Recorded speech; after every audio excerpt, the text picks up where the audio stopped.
Bismillahirrahmanirrahim. Assalamualaikum warahmatullahi wabarakatuh. Selamat pagi. Jadi hari ini tepatnya tanggal 1 ini saya diberikan tugas dari kampus unit untuk mewawancarai kepala sekolah SD 65. Selaku Pak Isadi, kepala sekolahnya, maka dari itu saya wawancara kepada Pak Isadi. Yang pertama, Pak, bagaimana pendapat Bapak mengenai rendahnya minat baca peserta didik? Mengenai rendahnya minat peserta didik khusus di kelas 6 gitu. Ya. Karena benar-benar menurut saya minat baca peserta didik di kelas 6 itu masih terbilang rendah terbukti ketika menghadapi soal-soal yang bernarasi panjang peserta didik sulit memahami. Jadi peserta didik itu masih kebingungan atau kesulitan dalam menanggapi soal-soal yang bernarasi tinggi atau high order of thinking. Masih mengalami kesulitan. Ya. Kemudian Pak, bagaimana pendapat Bapak mengenai belum optimalnya kemampuan peserta didik berkomunikasi menggunakan bahasa Indonesia yang baik? Menurut saya peserta didik belum sepenuhnya mampu menggunakan bahasa Indonesia dengan baik atau dengan benar karena kurangnya kebiasaan mereka dalam berkomunikasi di dalam bahasa Indonesia sering terjadi karena kebiasaan ini menggunakan bahasa daerah. Iya Pak. Terlihat juga ketika saya mengajar di kelas 6 itu Pak, komunikasi anak kepada guru atau interaksi kepada temannya masih menggunakan bahasa daerah. Ya, betul. Kemudian, menurut Bapak bagaimana upaya meningkatkan keterampilan membaca peserta didik? Kalau menurut saya untuk bagaimana upaya meningkatkan keterampilan membaca peserta didik tadi ya? Iya. Dalam upaya meningkatkan kemampuan keterampilan membaca peserta didik, seharusnya guru memudayakan siswa berprestasi dengan memanfaatkan pojok baca di ruang kelas, kemudian memaksimalkan daripada fungsi perpustakaan sebagai mana mestinya. Ya, intinya penanaman budaya literasi sejak dini anak ya. Iya betul. Kemudian, bagaimana Pak menumbuhkan rasa kepercayaan diri peserta didik ketika mempresentasikan hasil diskusinya, Pak? Untuk menumbuhkannya rasa kepercayaan diri peserta didik dapat ditumbuhkan dengan cara pemberian dengan penghargaan sebagaimana stimulus kepercayaan diri mereka. Yang kelima, jadi menurut Bapak bagaimana cara kita menyikapi perbedaan daya serap atau tingkat pemahaman peserta didik terhadap materi pembelajaran terkhusus di kelas 6 ini? Mengenai perbedaan daya serap bisa dilaksanakan pemberian latihan soal-soal pengayaan kepada peserta didik yang sudah paham materinya, dan untuk yang belum paham bisa kita berikan les privat. Pada intinya guru harus lebih melakukan pendekatan lagi kepada peserta didik dengan memberikan pelajaran tambahan secara personal gitu ya Pak? Iya betul. Iya, nomor 6. Berbicara masalah kesadaran belajar peserta didik Pak, kemampuan belajar mandiri peserta didik ini saya rasa khususnya kelas 6 ini masih kurang Pak. Iya. Gimana upaya kira-kira yang bisa kita lakukan untuk meningkatkan ini kemampuan belajar mandiri mereka? Ya, menurut saya itu yang pertama itu memberi kesempatan kepada siswa, kemudian memberi materi yang menyenangkan, kemudian memperhatikan kondisi siswa, kemudian yang berikutnya berikan waktu bagi anak, kemudian jangan berharap kesempurnaannya, kemudian jangan selalu membantu siswa, kemudian berikutnya beri pujian pada anak untuk menghadapi masalah pelajaran. Oh, berarti memang di sini ini reward atau penghargaan dan punishment atau hukuman memang sangat diperlukan untuk menumbuhkan kepercayaan diri mereka ya Pak? Ya betul. Ya. Pertanyaan selanjutnya Pak, nomor 7. Untuk menumbuhkan motivasi dan daya semangat peserta didik, kira-kira upaya apa yang perlu kita lakukan sebagai pendidik Pak? Yang pertama itu ciptakan suasana yang menyenangkan, kemudian menggunakan variasi metode penyajian yang menarik, kemudian berilah pujian yang wajar, berikan penilaian, kemudian berilah komentar terhadap hasil daripada pelajaran tadi, ciptakan persaingan dan kerjasama. Ya. Selanjutnya Pak, pada dinamika permasalahan pembelajaran mengajar saat ini di abad 21, kita mendidik diwajibkan melaksanakan pembelajaran yang berbasis SWOT. Tetapi di lapangan kondisi sebenarnya seperti di kelas 6, siswa saya itu belum sepenuhnya memahami materi yang bernarasi hoax, Pak. Mereka cenderung masih termasuk dalam kriteria hoax atau medium thinking of skill. Ya. Bahkan ada yang masih kurang atau lost. Gimana kira-kira solusi Bapak untuk mengatasi hal tersebut? Yang pertama itu membuat ataupun menindaklanjuti daripada materi mapel, kemudian peta konsep, kemudian mengajukan pertanyaan, menyusun catatan harian, kemudian pembelajaran berbasis teknologi informasi, kemudian menggunakan analogi, kemudian eksperimen berbasis inquiry dan kemudian metode proyek. Ya. Terkait masalah literasi, Pak. Kalau dilihat di sekolah kita budaya literasi pada anak masih kurang. Yang ingin saya tanyakan, bagaimana kita sebagai pendidik untuk meningkatkan budaya literasi pada anak, Pak? Mengenai budaya membaca, Pak. Untuk meningkatkan daripada tips untuk meningkatkan literasi siswa, pertama itu menunjukkan keberadaan pentingnya membaca, kemudian membaca 10 menit sebelum takbirin, kemudian optimalkan peran peserta, optimalkan daripada penggunaan daripada perpustakaan, membuat karya tulis dan membentuk komunitas membaca. Oh, ya, Pak. Yang selama ini saya lakukan baru ini, Pak, baru membiasakan diri peserta didik itu untuk membaca materi sebelum pembelajaran dilakukan. Yang selanjutnya, Pak, Ya. pada pembelajaran matematika siswa masih kesulitan dalam pemecahan masalah soal cerita tentang konsep perkalian dan pembagian. Kira-kira hal apa yang harus kita lakukan untuk menyikapi hal itu, Pak? Nah, kalau menurut saya itu guru harus perlu memberikan perhatian dan bantuan kepada siswa yang mengalami kesulitan dalam operasi perkalian dan pembagian secara individual. Ya, pada intinya pendekatan guru ini memang diperlukan ya, Pak. Ya betul. Untuk ini, Pak, melatih siswa ini secara individual atau privat. Nah, Kemudian, yang itu yang boleh.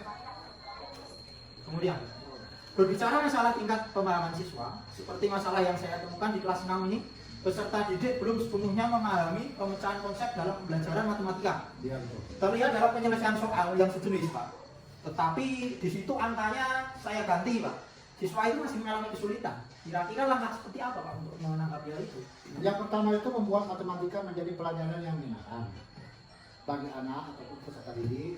Kemudian meningkatkan kepercayaan diri pada anak, mengembangkan motivasi pada anak, kemudian fakta menarik tentang matematika atau pelajaran daripada matematika itu.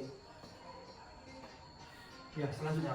Dari telah beberapa hasil evaluasi pada pembelajaran matematika siswa kelas 6 kemarin, masih menunjukkan hasil KKM yang rendah, Pak. Bahkan ada sebagian anak itu yang belum memenuhi KKM.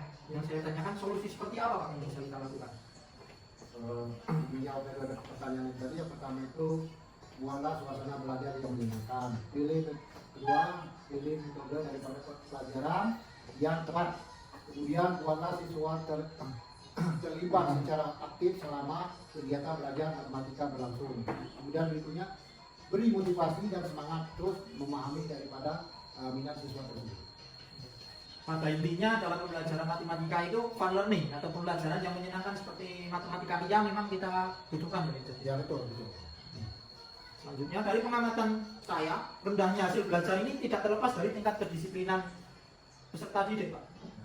Bahwa pada kenyataannya di kelas 6 ini kedisiplinan peserta didik masih rendah. Yang mau saya tanyakan, hal-hal apa, Pak, yang perlu kita berikan untuk menstimulus mereka agar semangat belajar peserta didik ini menjadi meningkat? Kalau menurut saya itu yang pertama tentukan target. Itu yang pertama. Kemudian berikan hadiah jika berhasil. Tentukan anak. Kemudian berikan sanksi jika melanggar daripada aturan dalam proses belajar mengajar. Kemudian tulis kata-kata yang bermotivasi di tempat yang mudah dilihat. Ya. Seperti di papan pengumuman. Gitu. Kemudian ciptakan kondisi belajar yang nyaman dan aman. Kemudian, Pak, bagaimana pendapat Bapak mengenai disiplin siswa masih kurang dalam pembelajaran? Kalau menurut saya, untuk pertama pembiasaan daripada upacara bendera. Ada kan? Ya, setiap segini, Pak. Ya, Bendera. kemudian belajar lagu-lagu nasional itu harus hafal. Ya.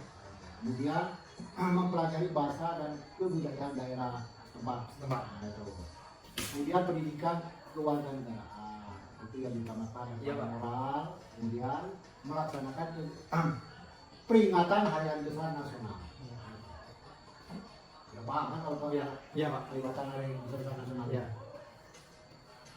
Kemudian dalam pemanfaatan media, bagaimana pendapat Bapak mengenai pemanfaatan media pembelajaran yang belum maksimal dalam kegiatan pembelajaran yang ada di sekolah ini, Pak? Nah, kalau menurut saya yang pertama itu kita harus memahami daripada karakter peserta didik, kemudian menjadi guru yang tegas dalam kita proses belajar mengajar, gitu, katakanlah yang keras.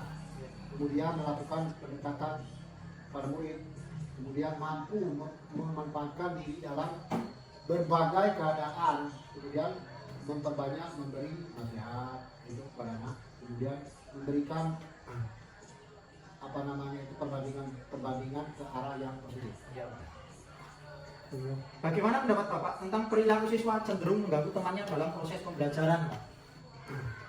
Dalam memanfaatkan daripada media pembelajaran di sekolah kita ini menurut saya belum optimal karena belum sepenuhnya ada di aliran listriknya, kemudian sehingga belum menunjang daripada pemanfaatan daripada pelajaran kita. 18 Pak, mengenai pedagogi guru Pak, bagaimana tanggapan Bapak mengenai metode mengajar guru?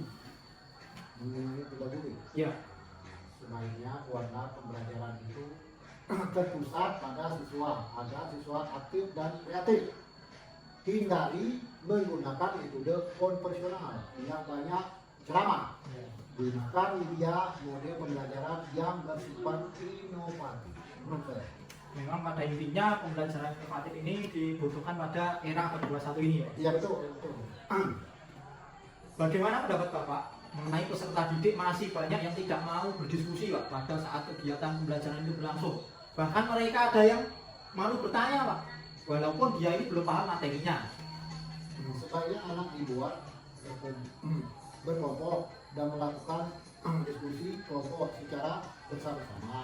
Itu pertemanan guru sebagai media dan fasilitator ataupun pendidik daripada untuk menilai daripada kegiatan pelajaran siswa itu. Ya, terakhir Pak Insari, terkait mengenai peran orang tua peserta didik itu di rumah dalam hal memonitoring atau mengontrol peserta didik itu di dalam proses pembelajaran di rumah, saya kira masih kurang. Bagaimana menurut Bapak dengan adanya beberapa siswa yang tidak mengerjakan PR, bahkan sering itu Pak, salah satu siswa ini tidak mengerjakan PR dengan alasan berbagai alasan. Kira-kira menurut Bapak itu bagaimana? Kalau menurut saya, monitoring pola pelajaran belajar siswa dari orang tua rendah, sangat rendah sekali. Atau kontrol orang tua terhadap pola belajar siswa kurang karena orang tua sibuk dengan kegiatan daripada tadi di pedesaan ini. Nah, sebagai besar orang tua siswa adalah petani. Iya. Kemudian sehingga seolah-olah orang tua menyerahkan sepenuhnya untuk belajar itu kepada guru, padahal waktunya terbatas. Iya Pak, berarti belum adanya kesadaran orang tua siswa ya? Ya betul, karena orang tua itu katakanlah apalagi pedesaan ini selalu menitipkan di anaknya itu cukup Belajar sudah cukup di sekolah saja. Ya. Ya, Padahal perlu ditambah kegiatan daripada belajar di rumah. Ya, ya, Pak. Ya itu tadi pertanyaan-pertanyaan dari saya Pak dalam hal untuk menyikapi proses pembelajaran di kelas 6. Ulasan-ulasan dari Bapak ini memang dibutuhkan untuk kami dalam mengevaluasi dan mengidentifikasi masalah yang ada. Iya. Jadi menurut saya begini, tingkatkan lagi daripada proses belajar mengajar itu di dalam ruang sekolah. Apalagi tadi paparan-paparan daripada kamu sudah banyak yang ditanyakan saya dan menurut saya. Intinya untuk lebih baik ke depan, betul apa yang kamu tanyakan tadi. Jadi pelajarilah apa-apa yang saya katakan tadi untuk kemajuan daripada siswa dan mencerdaskan daripada siswa di sekolah. Ya. Terima kasih Pak Insadi atas semua masukannya. Ya.